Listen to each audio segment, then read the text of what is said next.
Hey there, YouTube fans. How you going?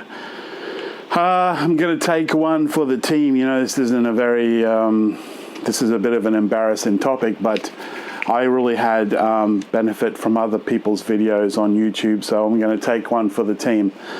What I'm going to talk about, please check with your doctor first, okay? I'm not your doctor. This is what's helped me. This has been my experience. Okay, so I'm talking about open haemorrhoidectomy, and I will talk a little bit about anal fissure. Okay, now some people say that they don't have a lot of pain post-operatively, but a lot of people say that they do have a lot of pain. I got to tell you, it's not sunshine and lollipops. I had immense pain. I had large hemorrhoids removed. And put it this way, for me, it was what was worse.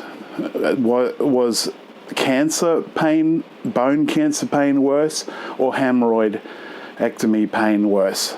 That's how bad it was. I'm not joking with you. I'm next to my bed here. After a bowel movement is the worst. And everybody's different, but I'm just telling you what I have gone through. I was on this bed and I was screaming in pain. And that is with Panadol and Nurofen in me, or ibuprofen. It's the same thing. So you could be up for significant pain. Just be prepared for that. You might not. I mean, everybody's different, but unfortunately, I've had a lot of pain. I'm about 32 days out from surgery, and I still got significant pain. You have to keep your drugs up, your pain meds.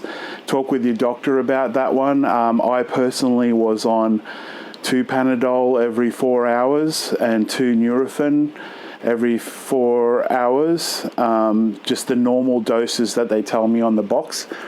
And then I was,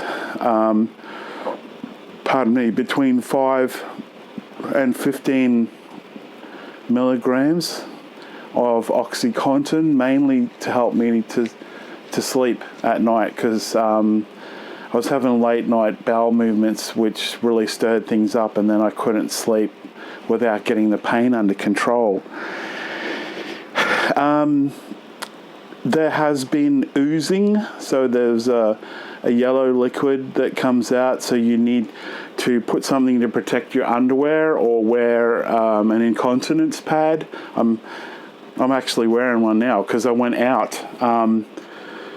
There could be issues with urinating and going to the toilet, and I've had quite a lot of issues with that, pooping or peeing.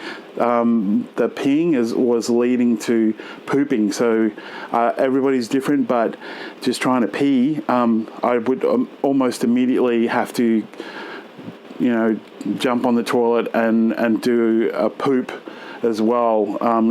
They were kind of connected because of the inflammation. I did found in my own place that using the shower to poo and pee was more comfortable because of stretching over the toilet. My doctor told me that can cause more pain if you're stretching over the toilet. So I'm just being honest. I've been using the shower most of the time. It's only after a month that I've been able to use the toilet. But I've had spotting from using the toilet. There's been a little bit of blood come out, which is apparently normal. So you can use a sanitary napkin in your underwear. That's pretty useful. Anyway, another thing I found useful, and it's a bit of a stereotype, but yeah, these donut pillows. I've actually just put a pillowcase on it as well when I've gone back to the hospital to see the doctors. It just makes things a bit more comfortable sitting down, especially at home. You just sit there and takes the pressure off.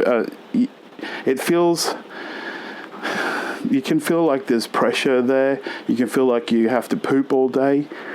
Everybody's different, as I said. You try not to strain when you go to the toilet, although I've been having some issues with that. Very important to use, I think, and check with your doctor, fiber. So I'm taking the normal dose of Metamucil, so it's 2 teaspoons of Metamucil, which is the psyllium husk fiber, in plenty of water, at least a cup of water. And I have been using Osmolax, which is a laxative, and you have to kind of adjust what dose is right for you. I've gone back down to 8.5 grams of Osmolax once a day. I was taking it twice a day, and because I'm on other meds, I don't seem to have a problem going to the toilet. It's just, you just got to be, pardon me, you have to be really careful with constipation, because having a hard stool is going to be a nightmare. Really painful to pass that. They say, so how long is this going to take to heal? I mean, I'm diabetic and I had problems with iron deficiency. I have a feeling I'm going to take a long time. They say something like 6 weeks. Most people will recover, but I don't think 6 weeks is going to be enough for me. I would think at least a couple of months. Now, this doesn't happen to everybody, and I just want to tell you that this can be a complication. The doctors told me that 10% of people after having an open haemorrhoidectomy can have an anal fissure, and unfortunately I did have that. So pooping after the operation was very difficult, and unfortunately I had major bleed. There was a split somewhere inside, and I had to go to the hospital. I had to call the ambulance, and I had emergency surgery, and they put in a catheter inside which balloons out, and then they hung it over the bed, and every time somebody would bump the bed, I would be in excruciating pain and scream. Now, I don't want to scare anybody. I just want to let you know that there is a possibility that you could have a fissure and have complications. So these things you need to be aware of. You need to weigh the pros and cons of doing the operation. So for me, I had no choice, because I was bleeding several times a day and almost going into anemia. So I've done other videos on iron deficiency if you check my channel, and that's why I just had to do this at my age of 50 years old. All right, so that's what I've got on my list. I'm still recovering. If you have any questions, of course, ask your doctor if you can, but if I can answer them, I will try. I've also covered my bed in towels, because you can mess your bed up. And I've slept with not only the underwear on and the pad on, protecting the underwear, but also a pair of shorts as well. Time off work may be an issue for you as well. I haven't been able to work properly.